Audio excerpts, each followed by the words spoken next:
My name is Dr. Boyce Watkins. Welcome to Your Black World TV and the Black Love Channel. And today we are going to talk about some relationshipy stuff. My good friend Nomalanga Moses posted some stuff recently that I thought was really interesting and gave an interesting perspective about dating and relationships and setting standards.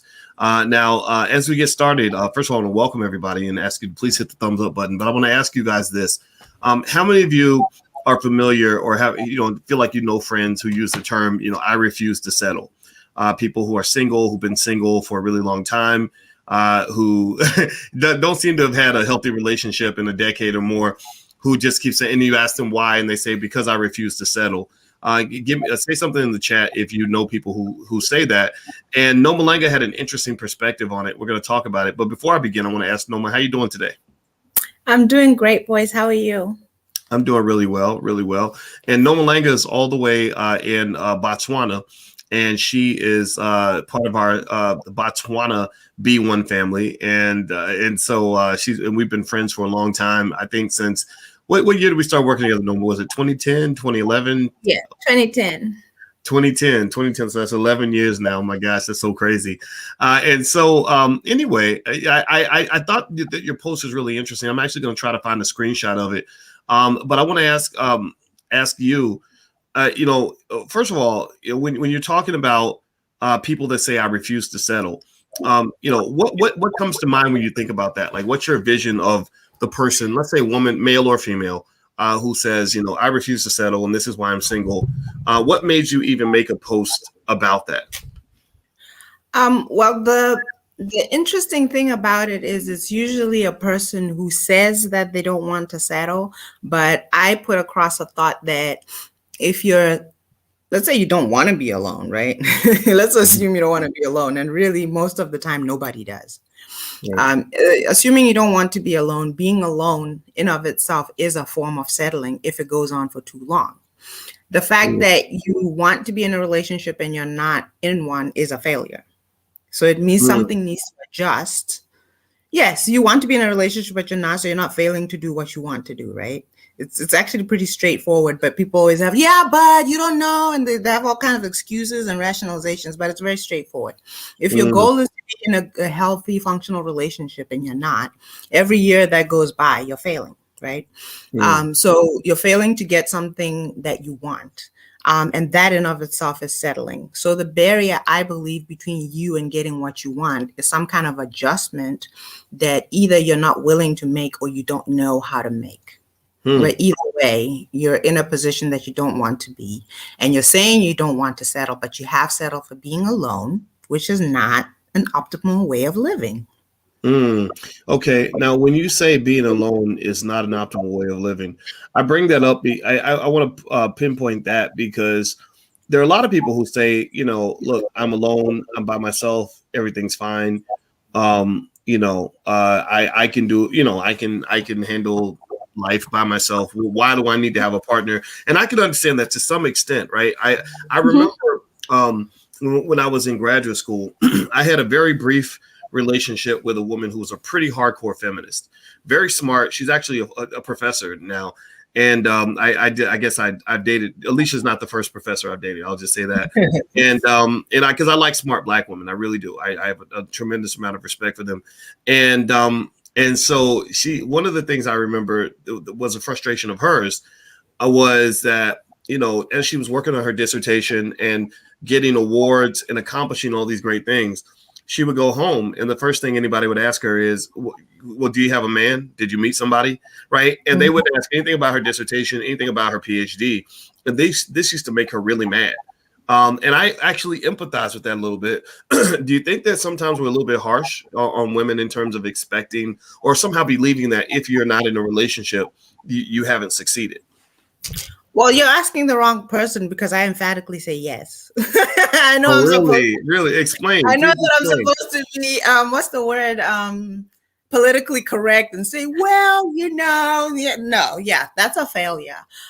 Even just scientifically, when we talk about Maslow's hierarchy of needs, one of them is that thing of belonging, of family, affection. That's a need. Just like you need to eat, you need to sleep, you need to poop, all of that. That's a need. And when you try to say you don't need something, you need, something's wrong. And when Wow. you pay attention, boys, a lot of people who say, or at least I like to focus on women because I'm a woman. When you find a lot of these women who say, I don't need a man. I think now we've played that to death, that doesn't work and it's not good and all that. But they say that they don't need a man. You're going to find a bit of hurt somewhere in there. Or some kind of cynicism that they do want one, but they've been disappointed, or they feel like they will be disappointed, or something like that. Or their relationships just haven't been working. Unless, of course, they're a woman who is attracted to other women, then that makes sense. But a normal woman needs a man. Interesting. Okay, so a normal woman needs a man. Okay, well, that's interesting. So what I want to do actually to just show what kind of a nerd I am.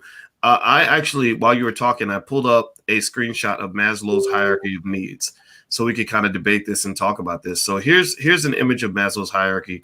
Let me get this off the screen. See sexual intimacy in that yellow, family, friends. Yeah. That's a great point. So you look here. I'll zoom in a little bit so we can read each layer. Maslow's hierarchy, by the way, is basically this pyramid created by a psychologist with the last name Maslow, who basically said that in order for you to be a complete, fulfilled person, you have to climb this pyramid. And like any other pyramid, you can't get to the higher levels unless you've dealt with the lower levels. So the lowest level of the rung, or the lowest rung on this pyramid, is breathing, food, water, sex, sleep, homeostasis, excretion. I guess excretion is using the bathroom. And homeostasis, I gotta look that up. But anyway, these are physiological needs, basic physiological needs that, like you have to breathe, you have to eat, you need water, in food, things like that, right? And then once you've achieved that, once you've accomplished or fulfilled all your physiological needs, you move up to safety. Safety is security of body, of employment, of resources, of morality, of the family, of health, or of property. Now, once you've achieved that second layer, then you can go to the third layer, which is friendship, family, sexual intimacy. So this means that you can't even get to the point where you're seeking friendship and family if you don't have safety, if you're not feeling safe, or you don't feel, or you don't have enough water and food. If you have to go to the bathroom, like an example I like to use is, if I've really got to pee, there's nothing that I want to do right now other than get to a bathroom. Until you get that need fulfilled. Right. Yeah, and I want to say on the second one, boys, when you talk about, I think it's the safety one, the security of body and all that, family is still there. See, and the foundation of family is marriage. Even though people try to build quote unquote alternative models of families, the optimal way to build a family is a mother and a father, and then they have some children and they stay together. They all stay together. And that also has been proven to make the people in that family feel more secure. They're better able to build wealth, and they're able to pass it down from generation to generation. So that's how one of the ways you also accumulate wealth, property, and prosperity. Interesting. Okay.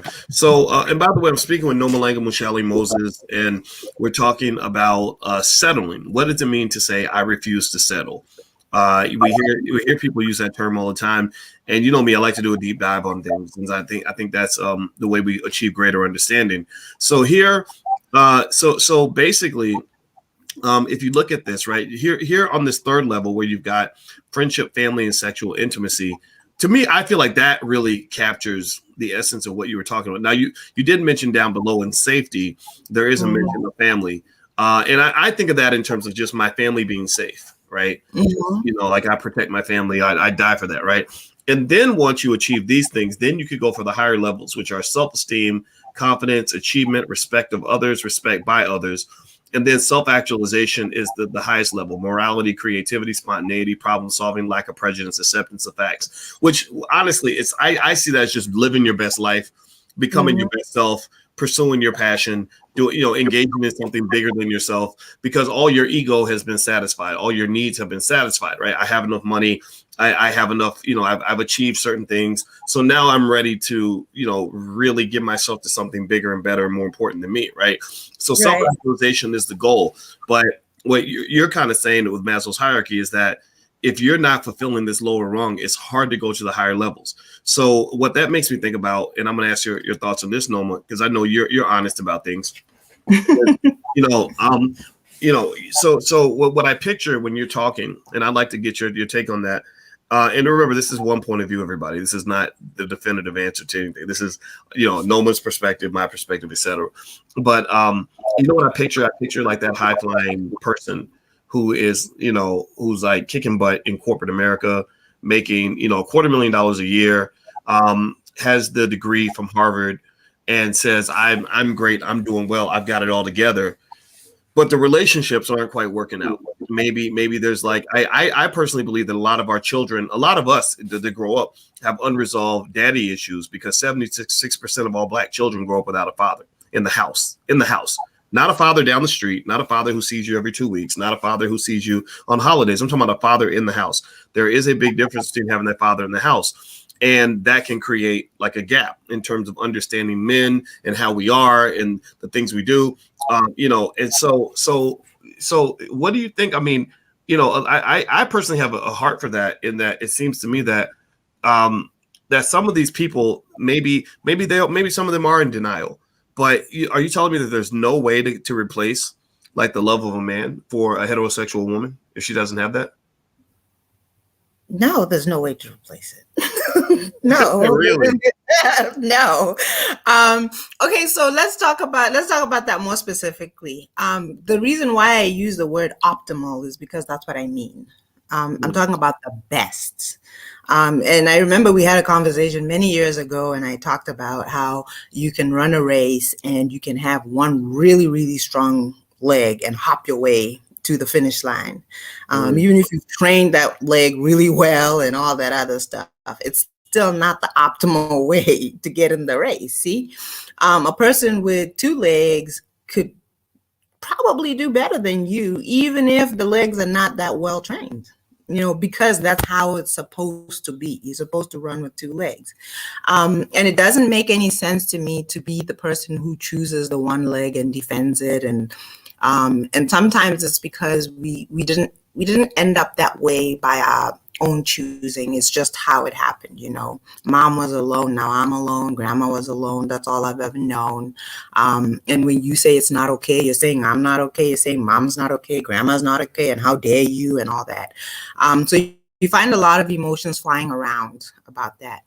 And I think that what has happened to me as I mature more is that I do have a lot of compassion for people who don't seem to be able to get it right. But I still think it's important to talk about ways in which to get it right, especially if you really say you care about your well-being and that of your family and that of your children. Why not give them the optimal way of living? Interesting.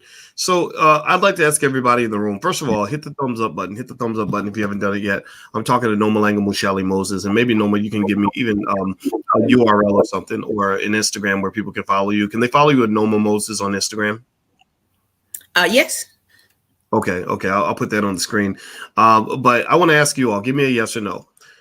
Do you think that a woman, a heterosexual woman, can be truly happy if she doesn't have the love of a man? Like, let's say she goes 10 years, 20 years, and and let's say she's 100% heterosexual, right? So so we're talking about a specific group. That's important, right? Because because I think there should be a distinction between like when I hear women critiquing men, I separate, say a gay woman from a straight woman, because a person who's gay is not, they're going to say, well, what do we need men for anyway? Or they're competing with men, right? We've seen that, right? It's just honest, right? But do you think that a straight woman can be happy let's say she goes 10, 15 years without a man, the love of a man, not the company of men, not men just showing up and, and clearing out the plumbing. But I'm talking about men that a man that really cares about her, loves her, really, checks for her, will go visit her if she's sick in the hospital and spend time with her there at the hospital. Do you think that she can be okay without having that, say, over a 20-year period? And I wonder about that, I know what you say, Noma, but I'm looking here at the comments and I want to kind of, sort of acknowledge those. Now let's see here. Give me a yes or no. Can I just add, you're asking after already stating that 76% of people, that's the only reality they know. Okay. So then you ask those same people, can they live like that? Of course they can. They do. Tammy says, I've been alone almost 20 years. I am heterosexual. So I guess the question you probably asked Tammy is, are you happy or do you pretend to be happy, or have you? So it sounds to me though like you're acknowledging, though, to me it sounds like you're acknowledging that you can become comfortable in something that is not a natural situation, right? Like you mentioned the one leg example. Like if you've only known what it feels like to have one leg, you've never had two. Right. And we've seen this, right? We see the kid that has one leg or no hands. That's what always fascinates me, when you have some poor kid who has no arms and they learn how to do everything with their feet. They can write with their feet, drive with their feet, all that. Are they really missing something? Like, or is it just a matter of like, you don't know what you're missing, so you're okay? But here's the important question, boys. If you were a person who could choose, would you choose to not have arms and then learn how to operate without arms, or would you just choose to have arms? Wow, I think that's a good question. I think it sounds to me that like you're really. If I was to refine your comment, I'm trying to find it on Instagram so people can actually see exactly what you said. It sounds to me like what you're saying is, you're really talking about those women who are heterosexual, who really are looking for a man, like who really are looking. And then they say, I refuse to settle. That's why I'm single. And what you're arguing is, no, actually you have settled. You've settled on nothing. You've decided that nothing is better than something that doesn't give you everything you need. And it seems to me also. But the thing is, what about if they've set unrealistic expectations about what it is they need, so nobody's ever going to meet it? Or what if when they get what they need, they themselves are not equipped to be functional and sustain that? There's a whole bunch of things going on. I always say, you're an educator. One of the examples that I like to give is, I remember taking a class on special education. Not to say anybody's special. I'm so tired of trolls. They always find something to come and attack you with. When you're a special educator, right? Specifically special education, one of the things that you will find is that when you introduce a concept, it happens even in the general population. When you introduce a new concept, the child with a challenge will, when they feel too challenged, they will start to attack this is stupid. This is, I don't need to do this. And they will take a negative approach to it because it's challenging them. And you find that a lot of times with the people who say, I don't need it, I don't want it, or they're crap, or they're trash, or they're dogs, or all these other things, is it's challenging something in them that they don't feel like they can overcome. The truth is, there's enough examples of people in healthy and functional relationships for us to know that there are good men and there are good women. And then there are also other principles at play. You attract to yourself what you are. So if you believe yourself to be a good person, why don't you think you can find another good person? The only way that you can believe that there's nothing good out there is to start with the thought that you're not good yourself. Interesting. Or something's wrong with you, or whatever, Well, I think that what you're talking about as well, to me, it speaks to that group that says, I'm actively looking. I'm looking for the one, right? I know a lot of single people who are constantly looking for the one. It's like those TV shows where the main character is always looking for their father, and they're never going to find their father, because then there will be no show left. right? Or when Right. on the show Good Times, they were always trying to get out of the projects, and every time you Mhm. thought they were going to get out, something would go wrong at the end, and they wouldn't get out because they were. It was never planned for them to get out. It was never designed that way because Good Right. Times is a show that is supposed to be in the projects. It's not supposed to be Right. The family in the projects. right. Yeah. It wasn't. It wasn't the Jeffersons, right? The Jeffersons were Mhm. when you actually got out of the projects. So I think that I've seen that. I've seen people whose lives kind of run this repetitive circle, and I think that's where therapy can really help you because all of us have patterns. All of us have repetitive circles where we live the same story over and over again. We write the end of the story before the story even begins, and I would say two things to people. One is therapy and things like that can help you one figure out what your pattern is, what your circles are. Two, I would try to understand the circles of anybody you're trying to form a relationship with. I say to guys all the time, look, if you meet a great woman and every single ex-boyfriend she's ever had is a complete dog, then you're going to be a complete dog. It doesn't, you can fall into the nonsense to say, well, I'm different and I'm different. She's been hurt by a lot of men. Most of the men she's been with have used her. But I'm the first guy who's not going to do that. No, at some point she'll find a reason to conclude that you're a dog too, just like the rest of them, because it goes deeper than that, because her daddy was the original dog.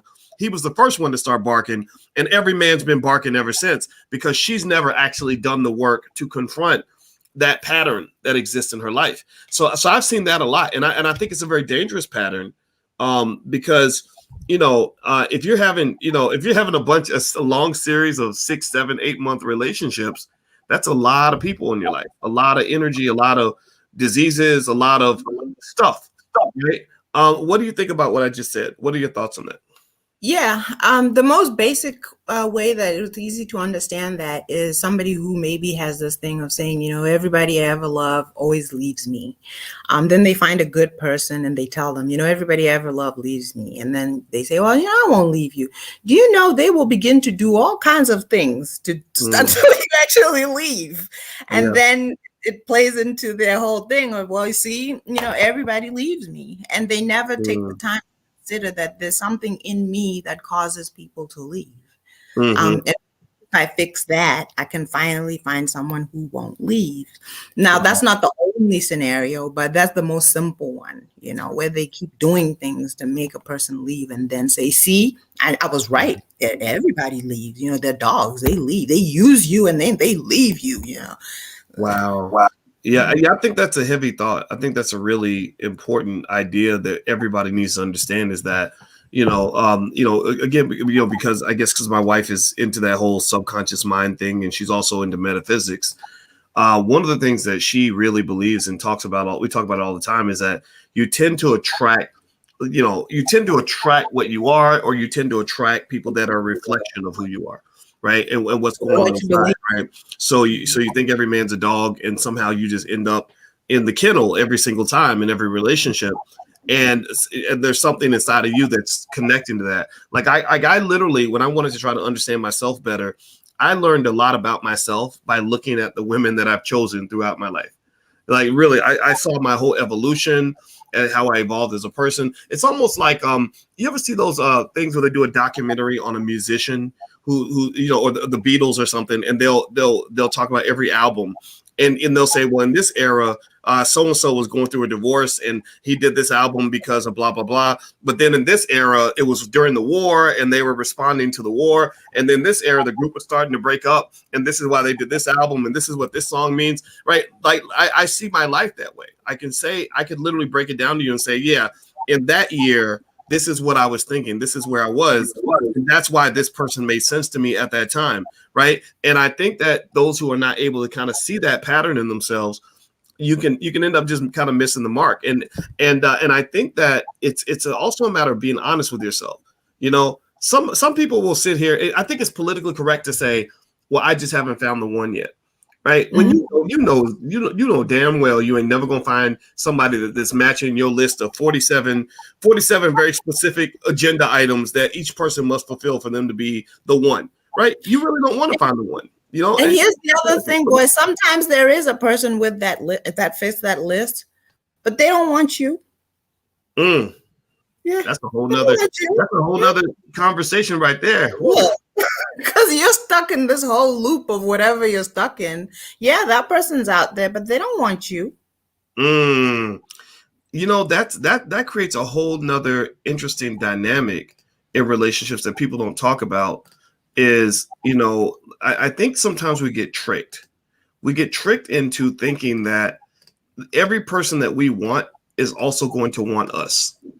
We get tricked into this idea that, that I'm looking for the one, I'm looking for Mr. Perfect or Miss Perfect. And when I meet him or her, they're going to want me too. And then they don't. And then you say, oh, this sucks. Women are dogs, or men are dogs. Right, they're all dogs because, I finally met the man.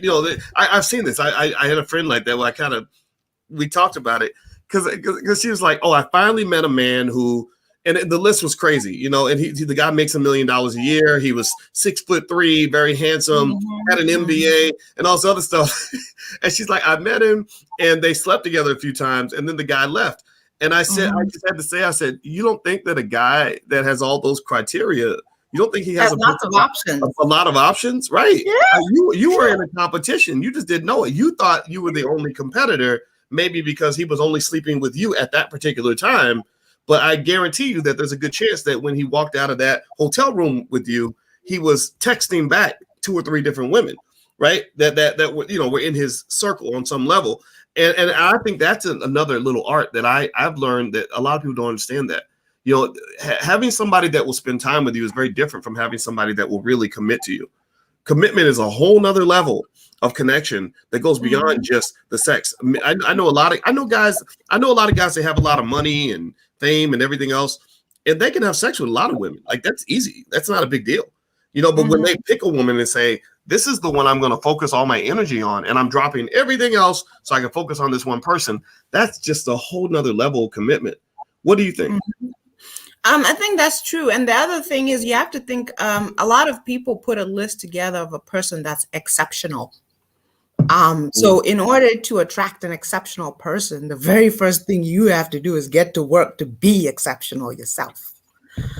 And that's just, it's so simple, but people just don't get it. And also you have to grow as a human being. You just have to grow. And a lot of people who have that thing of, I can't find anybody this, they're usually very stagnant. Women don't like it when we say it, but a lot of them don't even look really good. And the truth about men is that they're not going to go for a not good looking woman, all else equal, if they can find a really good looking one. That's just a fact, all else equal. If she's sweet, she's whatever, all the qualities that you're looking for, and there's 2 of them, right? And all the qualities are the same. And one is gorgeous and one is, he's gonna pick the gorgeous one. It's just a fact, right? And they get mad. You should love me with my fat. And no, actually, you can lose weight. Being fat is not a stagnant. And they really get so mad. Like, sometimes I have to go off of Facebook for 2 days because they get so mad, and they, the emotions. And I always say, because your emotions are this stirred up, that means I've pinpointed something in you that needs to change, and you're unwilling to look at it because you don't know me, and you shouldn't be this emotional about what I'm saying, and you don't even know me. I think that's an interesting point. And Damani's making a good point. Damani says that you're saying a lot of the things Kevin Samuel says, and this is an area where I do align with some of what Kevin says. I think Kevin's a little harsh sometimes, right? I don't like that term "die alone," right? If you tell, I don't even want to be the guy to tell a woman you're gonna die alone because you don't listen to me. I think that's a little bit much. I don't think you need to do that, because there are people that are really gonna die alone, and for some of them, it's not completely their fault. In America, statistically speaking, actually, The Economist did an article that basically said that the percentage of marriage eligible men in the African American community is lower than the percentage of marriage eligible women because of mass incarceration. Said get a passport. Yeah, well, Hello. Yeah, well, that is a thought, right? and that gets into another conversation about, Black women exploring all their options, right? Should they, hey, should she maybe Let me feel like just clarify, please, quickly. wait, Go to clarify? Africa, okay? Go to Africa. Go to the Caribbean. I'm not saying go get a pale man. Let me just be clear. I just want that clear, okay? But get a passport. If your rhetoric is, I can't find them here, go somewhere else. Okay. Well, I'm not gonna knock it. I think, I think people should do whatever they need to do to be happy. I'm a believer, and I can Rather tell to you. make excuses. And I can tell you, even when you talk about, marrying a pale man, I have relatives that have done interracial marriage, and even when we talk about LGBT type stuff, I have people in my family that are in that community. So I have to be honest, I have to speak my truth, but at the same time, I love them. I accept them, for whoever they are. Right? I just do. And I can say this, I know that my goddaughter, who is like a daughter to me, she married a pale man, and he would probably call himself a pale man. He's from Europe, and here's the thing, I couldn't knock it at all because he's such a nice guy and he treats her like gold and he loves the living shit out of her. Right? He really loves her. I mean, really worships the ground she walks on and adores the hell out of her. He's not a guy where I've got other people in my family where I'm like, why did you let this son of a bitch get you pregnant? Like, what the hell? Like where is he? The way, he needs to, and so as a father, it's an interesting kind of conflict where it's like, I want you to be with a Black man, but I want you to be with a sturdy Black man. And if he's not sturdy, then get the hell out of my family. Do not come in my family if you're not a sturdy man. And and I can say that the pale guy is sturdy. He's super smart. He's very nice. He's not coming with a bunch of chaos. He's taking care of his family. How am I going to knock that? How am I going to say, well, you're not doing right? I don't accept that. No, it's like, no, and he respects me as the patriarch. It's not a white supremacy thing. It's not like he comes in and says, well, I'm white and I want to tell you Black people what to do. No, he's like, hi, Dr. Watkins. Good to see you. I respect what you're doing.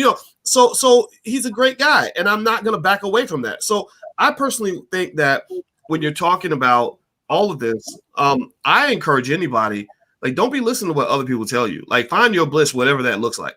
Don't be sitting there lonely. I can't be blissful if I'm not with a Black man. What do you say? I can't be blissful if I'm not with a Black man. Yeah, well, Alicia said the same thing. Alicia says, in fact, not only does Alicia, my wife, not only does she say she needs a Black man, she says, I want an African American man. Like she said, I want a Black specific, yes, or from the Black community. She says anything outside of that, I'm not interested. So I think everybody's right to have their choice.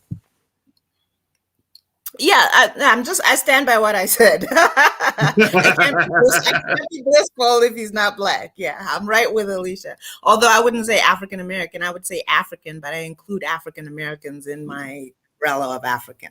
Well, and you are African, so you're able to see the value of all sides. I've seen a lot of African American. Tell me if you guys have seen this before, but I've seen a lot of African American women though who have had a hard time being married to an African man, and then I've seen the opposite too, an African woman who maybe the African American man wasn't quite a good fit. Do you think that there's like a little bit of a divide that can cause challenges in those relationships culturally? Well, we look at it as African versus African American, but it still goes back down to how was that person brought up and raised. If you take a person who has come from a background where a stable family hasn't existed in their bloodline for generations, that person is going to struggle with a structured, because that's what marriage is, the more structured way of living, right? They're going to struggle in that structured environment, and it's going to cause problems. And actually, that's usually where the problem is. Are there cultural issues? Of course, but I find that that's where the main problem is. And other Africans who have come from like a single parent home and married a person from a two-parent home in America and still have problems, or they're both from two-parent, yes, of course. But you're going to find that it's the family dynamic that plays in the marriage from what I've seen. And that's what causes the problems. Now, are all Africans from two-parent homes? No, but it's more common and it's more normal. So then more African Americans from single parent homes, of course not all, but it's more common, it's more normal to be from a single parent home, and that dynamic will play out. Yeah. I would really say that, it's I think that the racism thing kind of put us in a weird predicament. I think that we can be too hard on the single moms who are doing the best they can with what's in front of them, right? They're stuck in a crazy situation. Maybe they played some part in that, of course, but multiple people play a part in the creation of a broken home, right? It's not just their fault. Yeah, and then you have this interesting movement among some men where they say we refuse to even date these women, that these women with kids, they're not worthy, they're not blah blah blah. And I think that's kind of sad that you see the men running away from the women. But then you also see this thing where sometimes the women don't want accountability. There are women that'll say, hey, if you tell me I should lose weight, then who the hell are you to tell me what to do? And I think maybe they're frustrated because they're tired of people telling them what to do. But truth is truth. That's where the Campbell Samuel things come in, where then he's like, well, you're going to die alone. It's usually when someone shows up, and I'm not saying I agree with him saying that, but he's usually saying, if you don't want to do what it takes to not be alone, then you're going to be alone. And I do agree that I've seen some of the things where he's been a bit harsh, but usually when someone has a resistance to exactly what they need to do to get to where they want to go, why do they expect to get to where they want to go? If I was a single mother, which I'm not, I would be trying to teach my daughter not to be a single mother, because I've endured something that I feel like I could have done better if I'd had a partner in. Well, the group of people in America, economically speaking, that are most likely to struggle financially are single Black mothers. Single Black mothers statistically have the lowest net worth in America.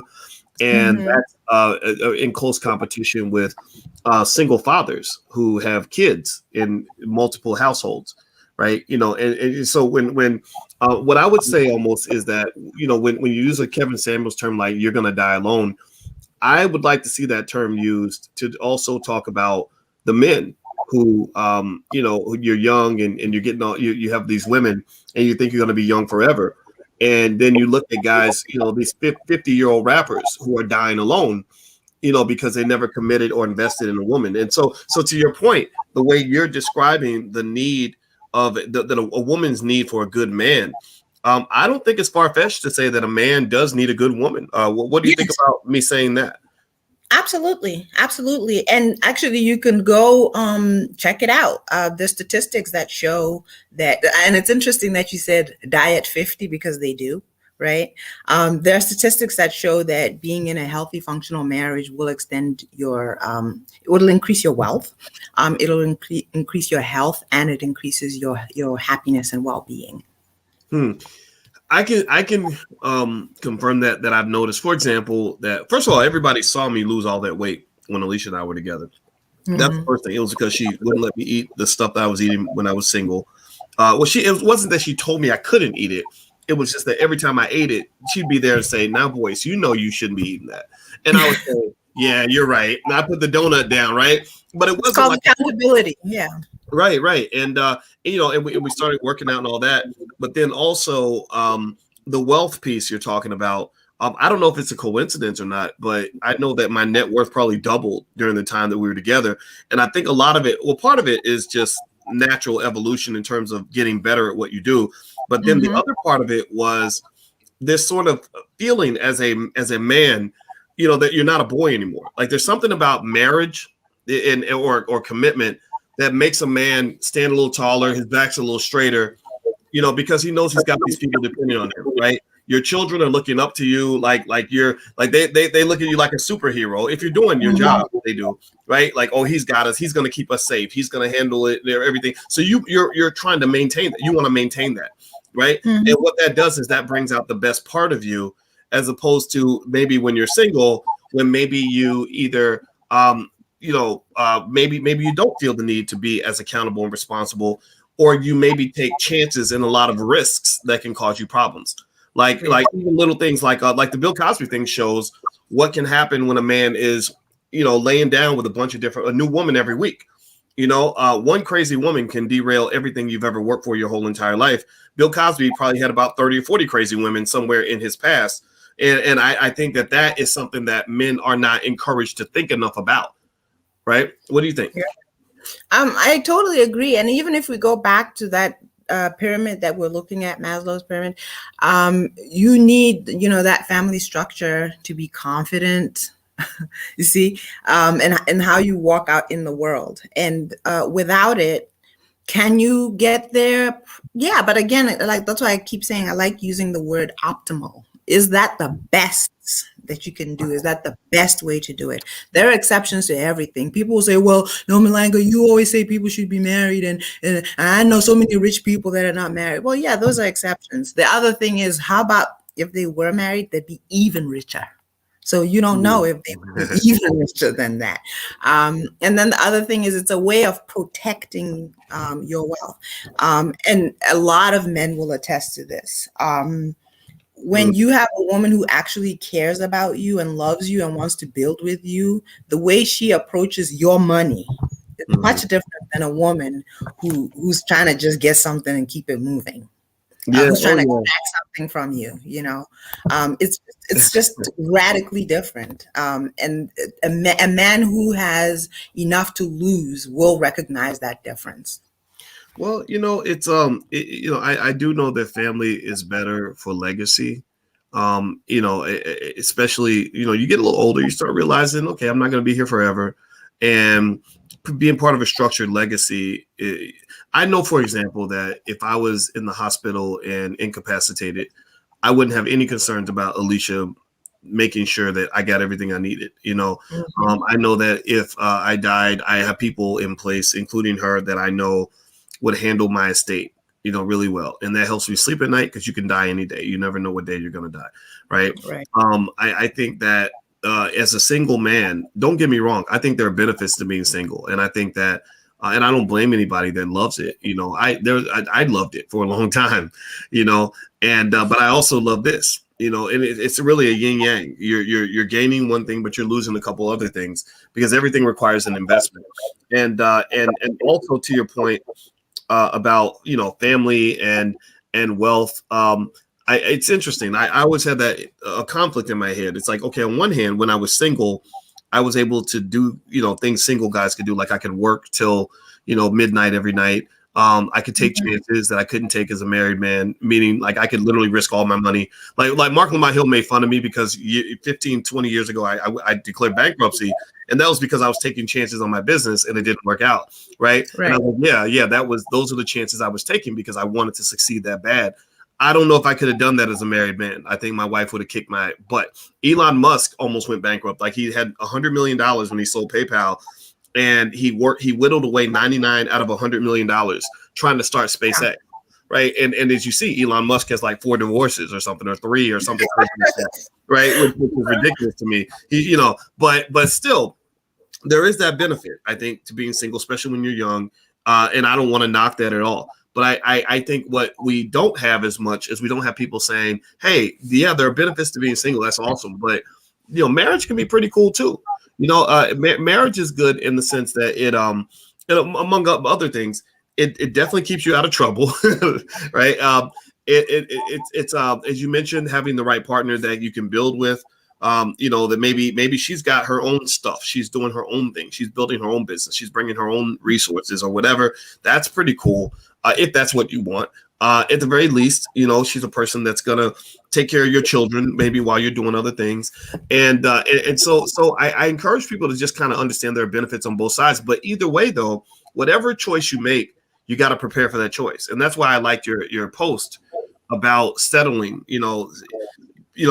The reality is that if you are claiming to be looking for the one, right, and you're not doing the things necessary to identify and keep the person that you're seeking to obtain, then you're not going to get that, right? Like if you refuse to acknowledge that men don't like fat women as much as we like thin women on average, right? Men don't like women that are loud with nasty attitudes as much as we like women that are composed and demure, right? That cooperative.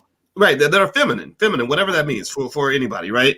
Um, Yeah. and I think that there are people who don't accept that. They sort of say, well, if you can't accept me for who I am, exactly who I am, even on my worst day, then that means you really don't love me, and that's just not true. People don't want your raggedy ass self. People want your True. self. Seriously, Right. like Alicia wouldn't want me if I was the raggedy voice. She wants the quality voice, and Right. I have to accept that. What do you think Right. about what I just said? I agree with you, but I wanted to also add one thought to when you were describing, how when you're married, you can't take risks and so forth. But let's also start thinking about building families and doing it for generations. The reason why we think sometimes people can't take risks and so forth is because you'd fall flat on your face. But if you rethink that in terms of a family that has built wealth over generations, they have lots of homes. You're not going to lose your house. And if you do, your dad will give you another one because you see what I'm saying? You really actually can take risks when you have the protection of family. Mm, Actually, it's the guy who's single and has no family and comes from maybe a family that didn't do too well in the past generation because, again, somebody was alone in that past whatever. That's the guy who can't take a risk because when he falls flat, he has nothing to fall on. that is so The true. guy who comes from a family where he's married, his dad was married, grandpa was married, they have businesses, they have houses, they have assets. He can take a risk. He can throw it all away and then say, Dad, about that thing that we were doing, it didn't work out. He said, okay, don't worry about it. You want to work for that company while you recover? You want to stay at that home while you recover? They can have those conversations. And those things, people need to understand that the foundation of those things is family, marriage and family. That's what builds those things. That's what positions you. Even if you get a divorce or whatever it is, you have so much family support that you can recover, remarry, and keep going in that thing. Whereas with other families, you mess around and break up with your baby mama or your husband or whatever, nobody can take you in because they're renting too and they're barely making it too and they can't help you recover. And it's like this perpetual crisis that just keeps unraveling. So I can't speak enough about the safety of family and marriage and keeping it going and preserving it and growing it for generations. The longer you do it, the better off you will be. That you can go check it out. Even these families that we talk about, like even when you were talking about one of your goddaughters who married racially. I don't know these people, but I'm willing to bet the young man you're talking about comes from a solid family, and his mom and dad also come from a solid family. Yeah. So it's not really that she married interracially per se that made her marry well. It's the fact that she married into a family that has preserved their family for generations, and hopefully that will position her to do that, and her offspring will also do that. Well, I think that's a great point. And by the way, everybody, I'm talking to Nomalanga Mushali Moses, and we're talking about the act of settling. And she made a great post about women who say I refuse to settle. And she says that when you say I refuse to settle and you stay single, you're really settling. You're settling for loneliness, right? That's where you're settling. And everybody, if you could, please hit the thumbs up button, share, subscribe button if you haven't done it yet. And also, in case you guys did not know, there is the blacklovechannel.com. That's where we talk about love and relationship topics. So Alicia and I are on there a lot, and then sometimes we bring in special guests. And so Nomalanga has been a friend for a long time, and we just think she's awesome. So anyway, so you made a great point about the protection of family in terms of an insulator from risk. I remember one of the things that I really liked about Alicia was I remember once she said, Boyce, everything you do, if everything you do fails, don't worry. We got the house. I've got my job. We're good. Yeah. We're gonna be fine. And I did appreciate that quite a bit. Right. And I think that to your point, when you're talking about family and the protection of family in terms of the ability to take economic risk and knowing your family has your back, one of the things I encourage people to understand is that sort of relationship and arrangement does require a degree of trust. And one thing I've noticed is that because Black people, we traumatize the hell out of each other on a regular basis, African Americans anyway, because of what we've gone through, trust is sometimes lacking, right? And one of the reasons that I was afraid of marriage when I was much younger is because I said, if I take all these chances financially, nobody's there to tell me not to do it. Nobody's there to tell me, hey, you know what, the kids are at risk and you're gonna lose your job and you better stop doing this, right? And I noticed though, and I thought about it, and if I were, say, married to a woman who trusted me, right, who said, you know what, I trust my husband, he's a smart man, we'll make it through, you go for your dream. I could have got married at 25, 26 years old. My brother has been my number one business partner, in all the years I've worked together. So he's been my partner, not like a wife, but, we're like, we're together. We've worked together a lot. And one of the things I thanked him for, because he's much more conservative than me, is sometimes he looks at what I'm doing and he's like, what are you doing? Like, why did you say that? Right. But he's always trusted me. And I thanked him. I said, thank you for trusting me, because I know I'm a person where sometimes the things I don't work out. I fail, on a regular basis. I love to fail because that's how you get that first success. And because he was able to go through take the L's with me, so to speak, we were able to get the big wins together. We were able to achieve amazing things because he was able to allow the process to work and allow me to do my thing without being up my butt with all his insecurities. Like, oh my God, I'm so scared. It's not going to work out. Oh my God, what are you doing? It's like playing a basketball game where takes you out of the game every time you miss a shot. You can't be a good player if your coach takes you out of the game every time you miss a shot. And there are people I've seen who, because of how they grew up, have major trust issues. And if you talk specifically, I can only speak on African-American women in this regard because I've only dated African-American women. That's it. I can tell you that daddy issue, like daddy, I couldn't trust my daddy. It permeates through relationships. So it's like, yeah, I can trust a man as long as he doesn't mess up. The minute you mess up, I'm gonna get super triggered and I'm gonna go crazy. Whereas a quality woman to me is one who says, yeah, my husband messed up, but I trust him. I know he's gonna get it right. I'll let the process work itself out. What do you think about that? I'm not even going to ask a question, but that's been my experience. Yes. I actually think that's twofold. First of all, you're trusting the person, right? Trusting you, having faith in you, and even knowing that if you fall, you'll get back up, you'll recover and so forth. But it still goes back to my original point that I can trust you, yes, but I also know that even if you make a mistake, we're not ruined. And that also still comes from the backing. One of the things that I can share about a lot of African cultures, especially mine, is that people pay dowry, and people have kind of misunderstood. They say, well, you shouldn't have to buy a wife. And no, actually, it's like an investment. You literally pay money that's supposed to be grown and kept somewhere, so that it's for the safety and security of you all. If something happens to you, she has some safety and security, right? But if you want to take risks in life and everything, and you fall down on your face, there's that little nest that will cushion you. But this is built into the process of a marriage and building a family. That isn't given to you, it's given to your wife's family. And your families are supposed to support you and help you along the process of building your family and building your wealth and so forth. So again, without that family structure and passing it on from generation to generation, mom is not going to trust any man because there's been no man, and she's going to raise you not to trust. Some mothers literally say that. Don't trust it, girl. You better get your money. Don't trust these men. They literally say it. Get your own stuff. Look out for yourself because you can't trust these ends. And then what makes it worse though is when you do have those guys who really are not trustworthy, right? A lack of trust breeds a lack of trust. Yes. So you're your original point that you made about Alicia saying, if you believe that people are awful, you're going to meet awful people, or whatever that language is.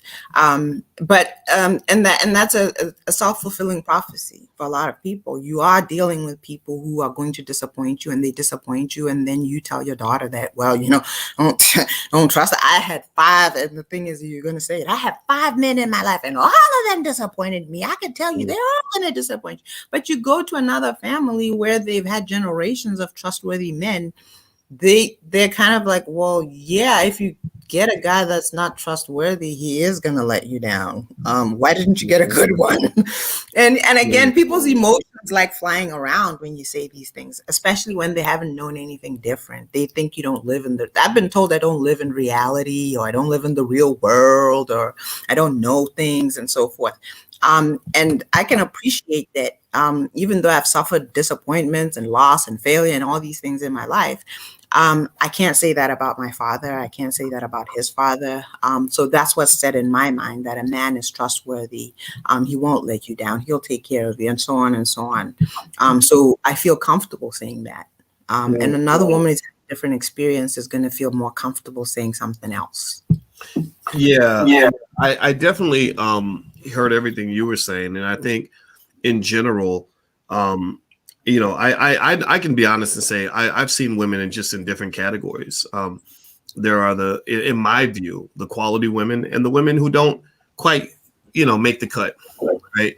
And I think that's okay. The reason I think that's okay is because it allows me to be honest about what I'm seeing without, so I'm not over romanticizing women, right? Thinking that they're all wonderful and perfect just because you're cute. While at the same time making sure that I give the right kind of respect to the right kinds of women. Everybody don't deserve the best that you got. Everybody doesn't deserve, if you're a man, every woman doesn't deserve your affection and your money and your time and your commitment. And same thing with women. You can't get whatever you consider to be your good stuff. Every man don't deserve your good stuff. Every man does not deserve the husband treatment, because if you're giving the husband treatment to men who haven't earned it, then you're diluting the value of what you have to offer. And I believe quality men can identify that, and they understand the difference between, shopping at Bloomingdale's versus shopping at Walmart. They know the difference between a low value and high value situation. And so I personally think that standards and self-esteem are important.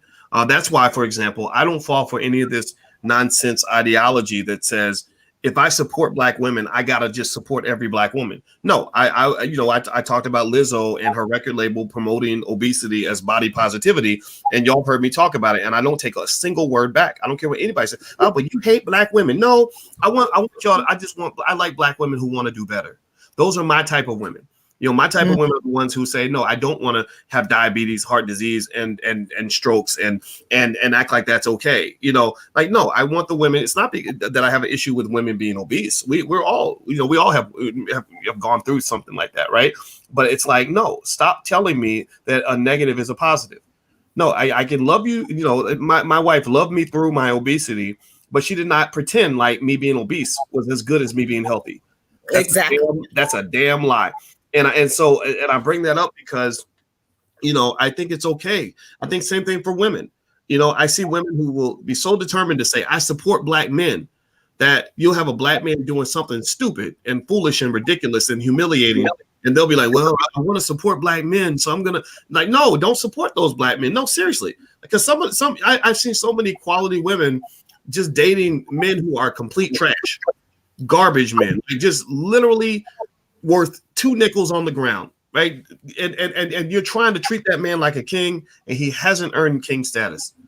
Make people meet a standard before you give us the best that you got. Love yourself enough to value the love that you're giving another person. I give a type of love to Alicia that I did not give.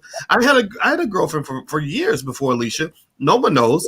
And I didn't give her the same love that I give Alicia, because Alicia earned queen status. The other woman was fine. She was okay, but she wasn't Alicia, right? So I don't believe in this high idea of always being the same with everybody all the time.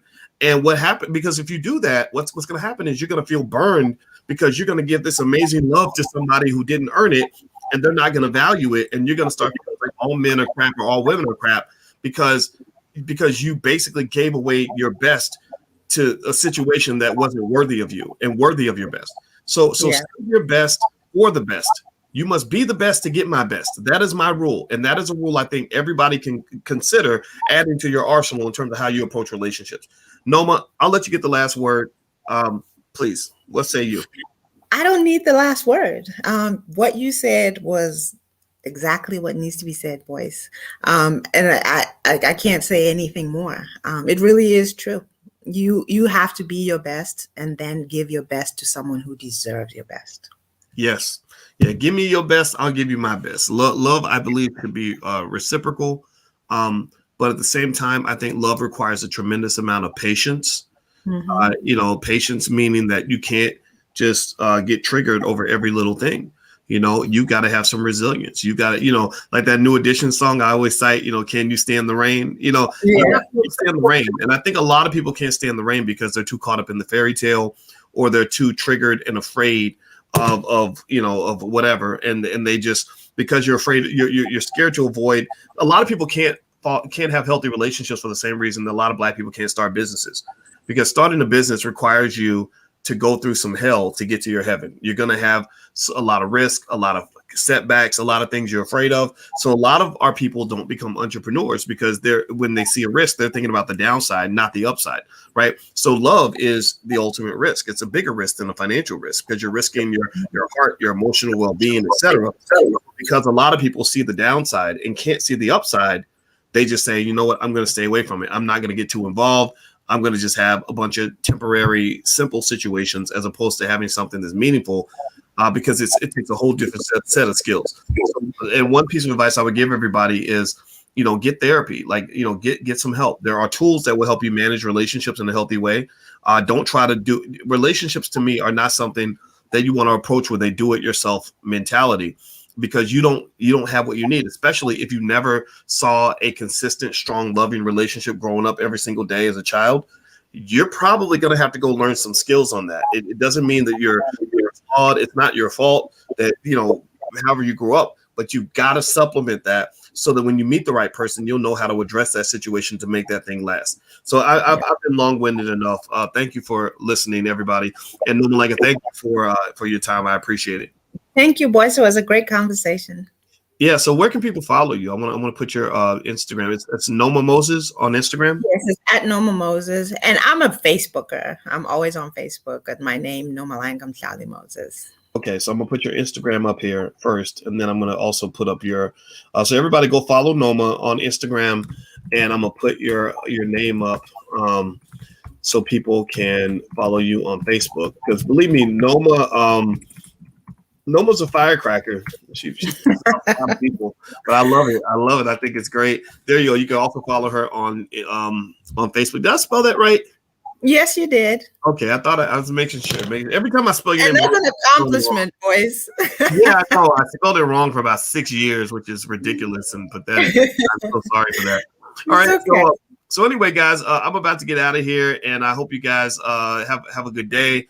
And if you're interested in this kind of thing, my wife Alicia happens to be a relationship therapist, and she's actually doing a premarital class this weekend. So if you're interested, you want to go take a look, and go to blackmarriageclass.com.